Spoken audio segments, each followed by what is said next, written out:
Hello, Doug Walker here. If you see me drinking this, I'm fighting off a cold or something or a cough, and I just did the bum review, so already my voice is gonna be a little hoarse. But you don't care about that. You're here to hear about Interstellar. And before I talk about Interstellar, I should make something pretty clear because there's probably gonna be a rant in this.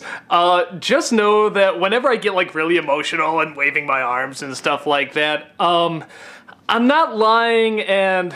In some way, I'm not playing it up either. I mean, I am a touch, but it is my opinion. But it's not to be taken too seriously. I mean, this is for fun. This is a geek talking about geeky things, and it's fun to explode about something that you kind of know is not gonna have a huge effect on your life, really. But that's part of the internet. That's part of the fun of it. But yeah, don't let it. Because, like, I've seen my fans, and they're fine and everything, and they seem to be very friendly and stuff. Every once in a while, you see someone leave a comment, and you're just like, are you okay? Like, some people that just, like, they act like it keeps them up at night, and just don't let my opinion or anyone's opinion of a movie, like, unless you made it, and even then, I kind of argue don't let that leave a mark either. So just know, this is for fun. It's geeks being geeky. Just don't, like I said, don't lose sleep over it, if you do. Probably nobody does, but I care. So with that said, let's have some fun here. Let's talk about Interstellar. I went in really not wanting to see this movie. I wanted to see the new Disney flick, the Big Hero 6, but I have Disney December coming up, and I figured this would be a bigger hit, more people would see it. So the really fast, quick, couple second review, if you don't want to wait through all this, is the first third is okay. The second third, awful, like fucking blows. And then the last third is actually pretty decent, like it's pretty solid. And if you're going into this, like, you're not looking to analyze a movie, or you're looking to just sort of turn your brain off, enjoy a film, this film will probably be too long for you. It is fucking 3 hours.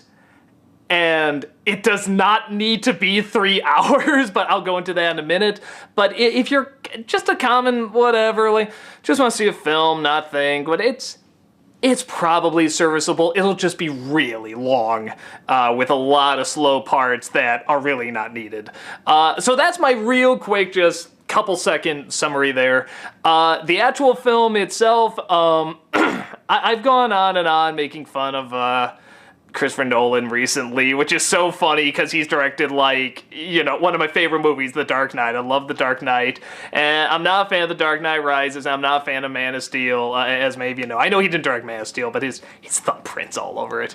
So this movie comes out, and I sort of went in saying, okay, just don't be the common viewer. Don't think about it. Just watch it. Try to get into it.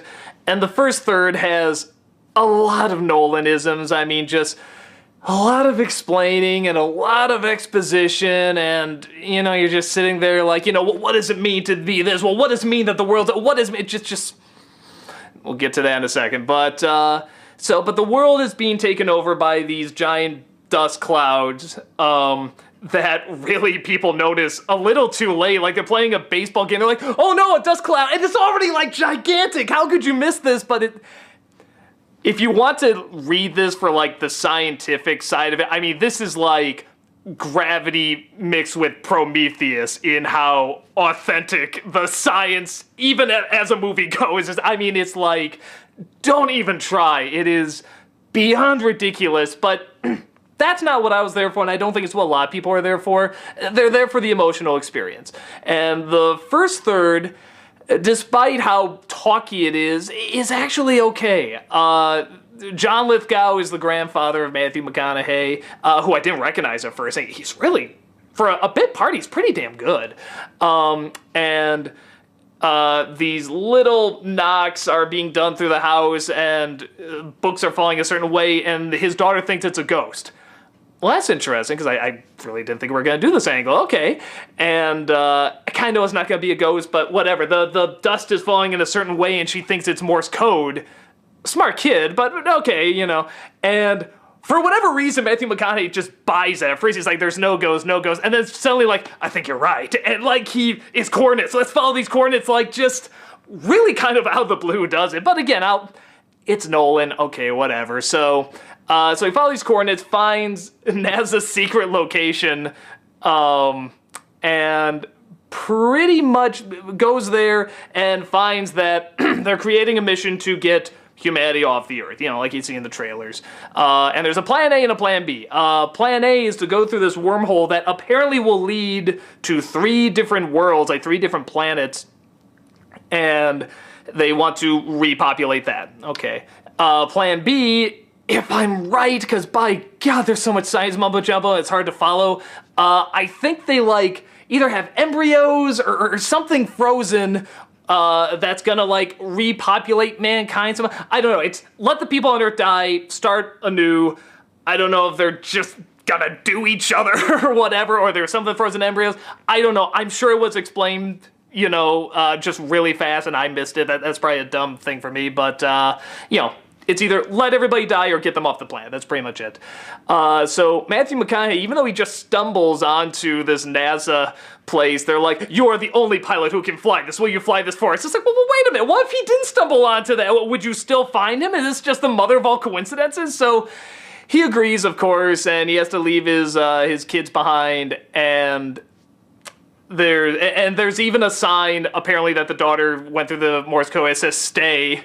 He's like, that's nothing. It just led me to the location of NASA, but I'm sure that doesn't mean anything. So he still decides to go, and it's one of those things where it's a time difference where he can be gone an hour, but for us, it's like umpteen years or something. So he goes with Anne Hathaway, the bag filmer from American Beauty, and I don't know, some other people I can't remember. But he goes with these other astronauts into the wormhole, which is pretty cool. The wormhole is a pretty neat thing. I saw it on IMAX. That was really neat. And comes out the other end.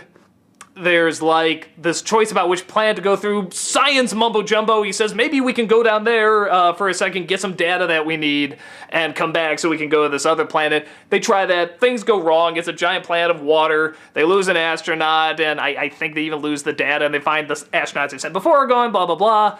So now they've been gone the equivalent of 23 years, and the kids are grown up, and that's the point. And up to that point, I was like, I'm okay. Like, I'm okay with this movie. This is going to be spoiler-free after this, so don't worry.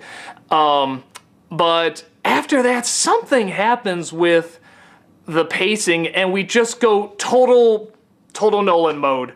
Well, now we need to go this part. Well, are we going to go this part? What does it mean to go to that part? What, blah, blah, blah, blah, blah. Fucking talking, and a million goddamn things happening that just get more and more ridiculous.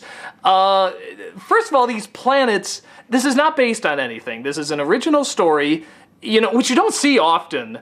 And it's like, what do you do for your new worlds? 3 planets, not 1, 3 fucking planets that they can go to. And what do? They have one that's all water, one that's a canyon or a desert we see at the end, and then, what a fucking shock, snowy mountains. Can you imagine snowy mountains in a Christopher Nolan film? By God. I mean, it's like, okay, so in Insomnia, it's like, okay, fair enough. You have to be in a place where you can't sleep. In Alaska, the night goes away. Okay, that makes sense. In Batman Begins, well, that's a little weird. Why does he go to the snowy mountains? But okay, and it's like, okay, they go into space and they find what the fuck are you talking about? What is your fetish with snowy mountains? You're in space, and all you give us is water, mountains, and sand. The mountains, okay, you put them upside down. That was neat. You make the clouds snowy mountains somehow. They crash into it and it's ice and whatever, but by God, make the snow purple. Make the water green. I don't care. Make the sand spiky. You can do anything. You're Christopher Nolan. You've made $1 billion just on the Dark Knight films alone. And these are your new imaginative worlds? Come on! It's sci-fi! And that really pissed me off. I'm sorry. So that's one thing. Then they come across this other this other astronaut played by Matt Damon. I don't think I'm giving anything away with that. And again, without giving away too much, he pretty much he's there just to spew out Nolan fodder. I mean, just like, the reason we don't send robots instead of people, because there's a sassy robot in this, I kid you not. Remind me to come back to that, people who can't remind me at all. He's like, the reason we can't send people instead of robots is because humans have the human element. What will you think of before you die? You will think of your child, see, and that will push you to the greatest. And he just talks like this throughout the whole time. There's a fight scene in this really realistic sci-fi film that, where like children die and stuff like that. But, there's a fight scene in spacesuits because we're that realistic. And they're just like, even as he's doing this, he's like, you don't understand. It's the challenge. It's the world that we're fighting to. Have you ever thought about it? It's like, shut up. God. Okay. And it kind of gets, like I said, I don't want to draw too specific into it, but there's a scene where, again, they're trying to make this really realistic and like,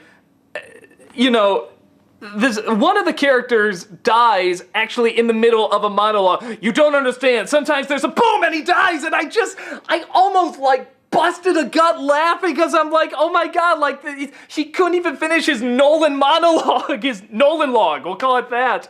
And it just killed me because it's like they're talking so much they don't even see what they should be doing. So, and after that, so you get all this exposition, all this talking, all this philosophical nonsense, all this teaching, all this lecturing constantly in the middle of this film, in like the meat of the film. And there's one scene where they perform this stunt. It's like the space station is spinning out of control. Matthew McConaughey has to pilot the spaceship under it to try and get under and hook it up while it's spinning and hook it up in this realistic, gritty, dark, adult sci-fi film where he can hook this up. I mean, even like Star Wars pilots are being like, that shit ain't real. That would not happen. And we shot a torpedo in a Death Star and blew it up somehow, but that shit would not happen, okay? That makes no sense. But here's the thing, okay, so they go and they hook up, and it's like there's a quiet moment, and Anne Hathaway just bursts out laughing, because it was so intense and so crazy, and McConaughey goes, woo! Now for my next trick, and they both laugh, and I'm like, that was nice. They were just, laughing after this incredibly intense scene. But literally, like 2 seconds later, oh my god, now we're being sucked into the black hole. Okay, you go over the vortex too, and I just wanted to get up, grab the movie, and go, stop it! Stop it! I wanted to slap it and go, shut up! Just shut up! Okay. Christopher Nolan movie. I want to talk to your main character. McConaughey, come here. He'll be like, yeah. And I'll say, McConaughey, I want you for a second. No, not a second. Because you do that sometimes in this film, to be fair. I want you for like a solid minute, at least, just to talk like a human being. And he'd be like, oh, well, it's all about preserving life, and I prefer the life of my kid. No. Just talk like a human being. But the space station is about to explode, and we're gonna... No, that's exposition, that's explaining. Well, sometimes in life I feel... No, that's... Just be a human being, okay? Just talk like a person, a fucking person. But that doesn't have anything to do with the mission and the story. No, but this is how we relate to you. This is how we want you to live. We get inside because we say, oh, this person is a person like us. You're one of us. And that way we don't want to see you die, because when you're just saying space mumbo jumbo and science mumbo jumbo, we don't give a shit. Because we don't know who you are, you're just exposition. But I talked about my wife dying, and that's exposition, okay? You're explaining your emotions, you're not feeling them. Now please, just for a second, talk about anything that's not a lecture, not teaching, not philosophy, not exposition, not any of that. Just be a human being.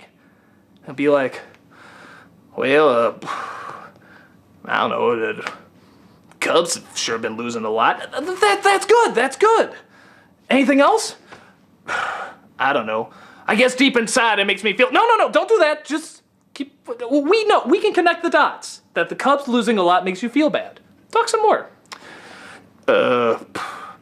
You know, I don't really believe in curses, but, you know, that Billigo thing, sometimes you gotta wonder, right? Right? Yeah, you know, at times I almost think about becoming a White Sox fan, because it's like I feel there's no hope, but it's like, you know, whatever. They could pull through it. There could be a time. Do you want me to go into why I feel that and the psychological implement? No, you're fine. We get it. You were a person there. You were a human being, and you didn't explain. You didn't teach, you didn't lecture, you didn't do any of that. You just talked and you felt, and it was real. Can you give us more of that? Well, I'll try, but it's the script. It's the fucking script. I am so sick of that talking in these movies, especially when they come so close to having real moments. So, ooh.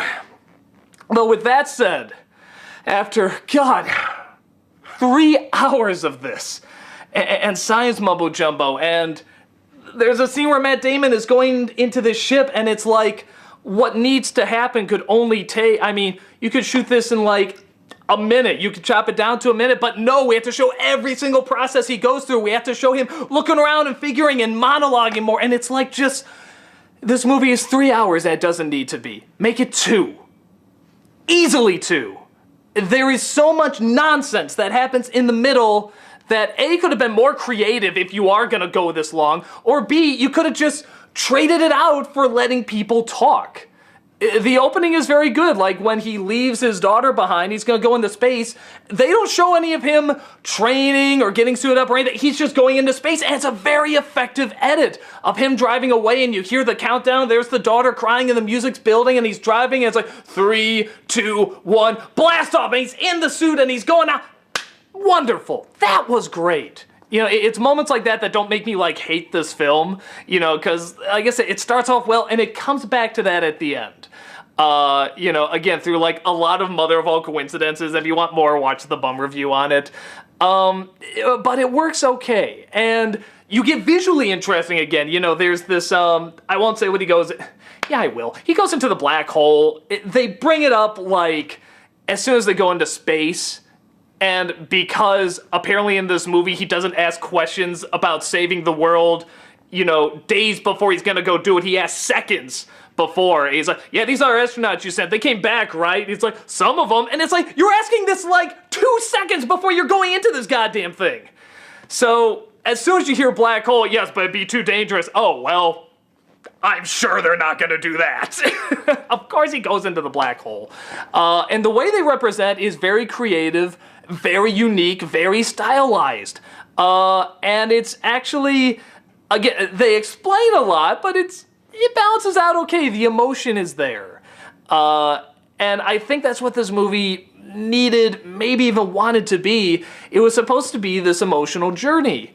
But there's just too much other shit getting in the way that's not interesting and long-winded, and, you know, you could have cut out an hour. You didn't need the Matt Damon stuff. You didn't need 3 planets. What's wrong with 1? You didn't even need, there's an extra little ending at the end with Anne Hathaway, and it's like, the movie wasn't about that. You know, I won't give it away, but it wasn't about that. You know, it was about the daughter and the astronaut. And, you know, whenever it came back to that, it was good. You know, and characters would flip on a dime as well. He has a son in this that suddenly at the end, he's just a jerk. I mean, it's just like, you know, no, I won't do this. And the daughter wants to go back to the room where all this supernatural stuff happened 23 years later and say that maybe there was something to that. What the fuck? Okay, you're now like this uber genius who knows this Morse code was real. You know, it led you to NASA. It even spelled out stay. You know, and your father hasn't come back, and he's like, you want to go back up to your room? No, too many memories. Fuck you, it's the world! Okay? I mean, it's like, this woman has a thing for the fact that the world is at stake, even though she's trying to figure out how, you know, this formula or whatever. She's mad at her dad for leaving to save the world, and then she's like, no, I can't go into that room because it gives me too many memories, but it's the fucking world! And aren't you dedicating your life to the world? It makes no sense, but, whew, okay, that's my rant. That's my rant on the movie. I kind of did this backwards where I say at the beginning who would probably like this. in terms of who wouldn't like it. Probably overthinkers and people that want a well-paced movie. By God, if I could go in and just like erase all the middle, like he goes in space, he goes into the wormhole, and then you just put in like shit happens, and then you cut to him in the black hole. It's like, movie would have been great. It would have had problems, but it would have been pretty good. But no, we had to go through what everyone thinks makes this big epic, which is length and a lot of dialogue. It doesn't have to be. You know, it's like I just want to sit Christopher Nolan down. I just want to say, okay, I want you to watch the 3 films here. I want you to watch Pulp Fiction, I want you to watch Goonies, and I want you to watch the original Batman, which I know you've seen. I'm sure you've seen all those movies. But I want you to watch them and ask, why do you care about those people? What are they not doing that you do all the time? And that's constantly explaining the explanation, constantly talking about how they're feeling, constantly wording everything. Instead, they're just characters. Batman, we saw it again on the big screen a couple weeks ago, and I was just like, I was thinking, if Nolan did this, the scene with Michael Keaton and Kim Basinger on their first date, everything is explained not just visually, but in very few words, but those words are so perfectly chosen, and the actors are so good, and you feel it. You don't have to be told. You don't have to be spoon-fed this shit. And it's the same thing with Goonies. The kids are just being kids. Pulp Fiction, these terrible people are being cool guys. They're just talking. They're talking about Big Macs and Burger King and stuff like that. I mean, scenes like that are so important, and those are not in Christopher Nolan films. I feel if they are, they can be like these grand masterpieces. It's like, just cut it all down. You know, just simplify. Just get to what you need. And you can make these gigantic, epic, you know, timeless films, you know, but I don't know. There's just so much talking in them, and I see a great talent who's made these incredible groundbreaking innovations with like Memento and, like I said, Dark Knight, even Batman Begins, Inception visually, even through some ideas. As far as a mainstream movie goes, you know, it's pretty interesting. But yeah, it's like he's just kind of caught in this net. You know, that, like, this seemed to work, so I need to do more of this. But it's like, you don't just, you know, it's the KISS effect. Keep it simple, stupid. You know, I love that phrase. You know, there is a time to talk. There is a time to do all this, but just, it's not all the time. You know, just keep it simple. So, yeah. Yeah, sorry. I said the rant was over. I guess that was my second rant. So, if you want to see a film where you don't think too hard, but it has probably just enough emotion, I mean, this will do okay for you. It's just really long and your butt will hurt at the end of it. Somebody's going to take that clip and do terrible things, I know, but nevertheless, it's just, that's the one thing I think is going to affect most people. They're going to be like, damn, was that lengthy? That was a super long movie. But I heard people talking afterwards, and they were like, no, that was good. Like, they sort of like the kind of twist at the end, which is like, not even halfway through, I'm like, oh, it's this. But I was still interested, because I was like I said, I like the relationship between the father and the daughter. Yeah, I think you can kind of get an idea whether or not you'll like it. If you're an overthinker, you'll hate it. You'll totally hate it. If you're somewhere in between, you'll be exactly that. You'll be somewhere in between. As much as I rant and rave about this, I say it because I really do want to see great stuff come out of this guy, because some great stuff has. And it's like, he's always so close with it, but then it's like he throws in all this other, you know, long-winded stuff that's not needed. It's like, you know, it's a novel, and it's not a novel. Make it a movie. You know, don't talk about it, just show it. And there is some pretty imagery in this sometimes, especially when they go to Saturn. But yeah, it needed to be more of a visual medium, and it just needed to be a lot shorter. That's my sum up that I said at the end. I'm repeating here. So hopefully that helps, guys. I have no idea what the feedback on this is gonna be. Every time I talk about a Nolan film, like, people really raise their fists at me, whether I like it or hate it. So yeah, guys, that's about it. I will talk to you later, and there will be a review of Big Hero 6 in Disney December, so don't worry about that.